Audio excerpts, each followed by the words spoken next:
Hey guys, welcome back. Feeling really great talking to you guys after so long time. Now, Honor 9X Pro is launched in India. So what's special there? So many phones are now, launching nowadays. Even same company launches different phone in different month. So what's special here? So we're going to talk about two important points today. Second point, Honor 9X Pro kind of mini review. Should you buy it or not? Already I have, I guess, made last year. I've shown you all the possible things about the 9X Pro. I will just summarize you again. Should you buy Honor 9X Pro or not? Because I'm using this device from 6 to 7 months. What's my take on the 9X Pro as an overall package? Also, before that, first important point. This is the first phone which is being launched in India without Google, without Google Play support. We're going to do a quick review of the app gallery. Now, my device is the global variant, and you will get the same stuff without the Google Play Store.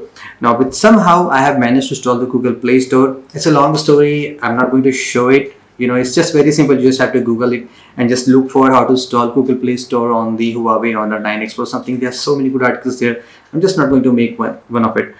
So I have side-loaded the Google Play Store, and from last 6 to 7 months, I'm using perfectly.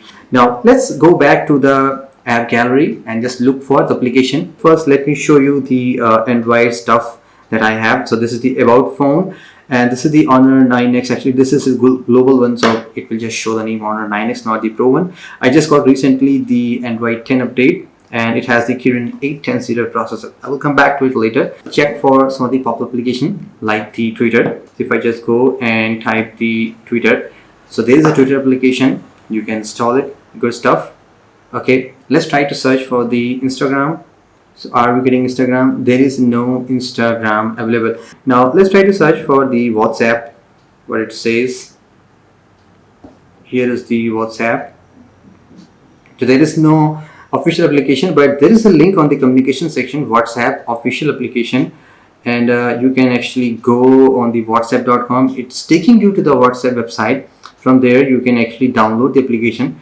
Let's try about the Facebook official app download. There is no direct Facebook application, but there is same way the link is there. You can just go to the official Facebook website. Maybe they are going to port the application very soon. I mean the WhatsApp Facebook, something like that. You can just again download and install the APK.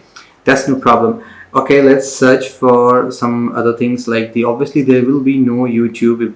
If there is a YouTube, why they would not come with such without the Play Store? So there is no YouTube application. Makes sense. YouTube video downloader, something like that. Okay, and there is no Google application. Obviously you cannot get on the app gallery. Let's search for some cab application like the Ola, Uber. So Ola application is already there, and let's try for the Uber. So Uber is not yet available. Search for Uber, and here we go. Application is there. It just shows. And okay, let's quickly navigate to some section. This is the game section. What kind of popular games are there? So this is an action game. If you go there, there is a no PUBG. There is a no Call of Duty. There is a no Fortnite. Let's search for the PUBG if you get one. So there is no PUBG. So obviously big title games are obviously missing. If you're really onto the gaming section, you're not going to get a lot of application games there itself. Okay, and let's go to some finance section. India Bulls, Paytm is there, PhonePe is there, SBI card application is there, Yono SBI is there. So their Idea, Beam application, and Arogya Setu. There are so many latest applications already there. Media Entertainment, Hotstar is there, TikTok is there. Okay, VMate, Jio TV, Jio Cinema, Ashtak, Sawan, TikTok Lite, Hangama. There is no Netflix. Obviously, I'm sure there is no Netflix. So there is no Netflix available here. Okay, let's go to the tool section. See Huawei application is there, support. So they are kind of there are basic set of applications available. Now you might be thinking like, if you just sideload Play Store, will there be any problem in getting the updates or not? See, when I install the Play Store on this device, the 9X Pro or 9X Global, it was running on the Android 9. I recently got the Android 10 update, and everything is just like working fine. I mean, I never saw any time like it shows me any kind of warning, the Google Play is not working, or no such problem at all.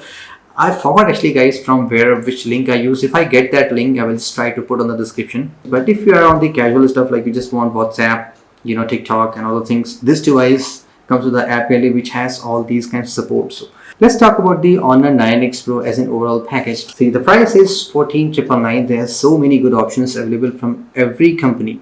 Samsung, you get the Samsung Galaxy M31. Realme, they have the Realme 6 Pro, the latest launch, Snapdragon 7 2G. There's a Poco X2 also available, 7 3G processor, and it's slightly costlier than a 17K Poco. This is the 15K. Redmi Note 9 Pro, Note 9 Pro Max is there. Now, what is special about the Honor 9X Pro? The most important significant feature of this device, I will say, this is the performance.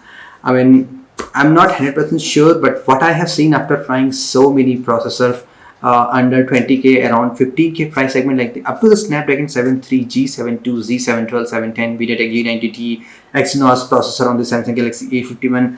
This is the fastest processor I have seen because it is based on the 7nm CPU technology. In terms of actual CPU computation power, it is really fast. Application launching, it's very quick. If you do some CPU intensive tasks like any kind of video rendering, converting, moving files, this device is just give you the best performance. This is the main significant feature of this device. Still, there is a limitation. I mean, you cannot install the Fortnite on this phone. I just don't know. You can install it on the older Honor Play, but you cannot install it here. I have no idea why you cannot install it. Okay, fine. Now, the second most important feature which I found about this phone is obviously the display. See, this display is really big. I guess the size is 6.59 inches. This is very big. And the most important part about this display is there is no notch, because this phone comes with the, you can see, this phone comes with the pop-up camera, and you cannot see any notch so far. Display is not the AMOLED. Yeah, there's a kind of a regret, but it comes with the LTPS technology. The display is really bright, colors are really bright, and I really enjoy the display because there is no kind of distraction with a notch or punch hole, any kind of stuff that you're seeing right now. Android 10 is there, and you have the dark mode, everything that you expect from nowadays, feature trending things. So everything you get there. So performance followed by the display is really great. And the third most important feature which I like about this device is in terms of battery backup. I'm not talking about the charging. First, talk about the battery backup. See, this phone comes with a 4000 milliamps battery, and I have really no idea why. What is the reason behind that? Maybe the CPU which is being used here, it is very optimized. I am getting very good battery backup. With my very heavy usage, I am easily crossing the 2 days of battery backup, exactly around 8 to 9 hours of screen on time. I mean, your mileage may vary, but this is really great. Standby is almost I guess say 8 to 10 days. Battery backup is really great. So these are the three things which I like about this phone. Now this phone is slightly heavy, 206 gram compared to the 194 gram. And if you just see any other phones which come with a higher megapixel, there is no much camera bump available. So those are the three main things I like about this phone. Now what I don't like about this phone, and first start with the camera. See, this phone has a 48 megapixel camera, right? We get it, but this phone has a Sony IMX582. You can assume this is a very old camera sensor, not the 586 which has been used on the last year device. So there you can get a lot of phones which are using 582 as a selfie camera. You get a rear camera with the 582. Now this is not a bad camera sensor. You can take good shots because on do a lot of code implementation with their software tweaks. I mean, they just try to modify their things. I mean, it works well. I mean, it is a decent camera. I will say not the best camera application. You can get the 64 megapixel, on the 15K price segment. More megapixel has some advantage, not always. So this is not a camera centric phone. It can just take good shot, nicer shot, brighter shot, everything goes. And even the low light shots are really very great. So if camera is not main your priority, you just want a decent camera phone, this phone can give you stuff. Now there is one also side effect of this phone, like if you just go to the video, here's the video section, there is no 4K recording. So this is also, I'm not able to digest it. If you're on the video stuff, there is no 4K. You have to just rely on the 1080p 60 frames per second. This is the second point I don't like it. Third point which I don't like it is the charging speed. Recently the Narzo series announced on the 10K price segment, I mean 11K, 12K max, you get the 18-watt charger Type C on the box. This device comes with the 10-watt maximum charging support, and it takes around 3 hours to charge. I mean, that is super impressive. Now do check out the durability. There is some design flaw with that phone. That's why my back panel got cracked, and somehow the front display also got cracked. If you guys are interested for me doing the talk test again, I will just try it again. So on this summary, it is a very good phone. If you really need a faster processor, big display, great battery backup, buy this phone. And yeah, decent camera also. If you're relying on the latest technology, like you want the 64 megapixel and macro and lot of wide angle, even though there is a wide angle, but there are so many phones which are doing a lot of 10x zoom, 20x zoom. There are so many phones coming on the budget side too. It's not good for that. Really slow charging speed, and without Play Store, this is a big deal. App Gallery will soon evolve with time, and you can see a lot of good applications coming. Maybe in 2020 you can see a lot of good applications. So yeah guys, those are my thoughts about the Honor 9X Pro. So thank you so much guys. We'll talk again very soon. Till then, have a great day.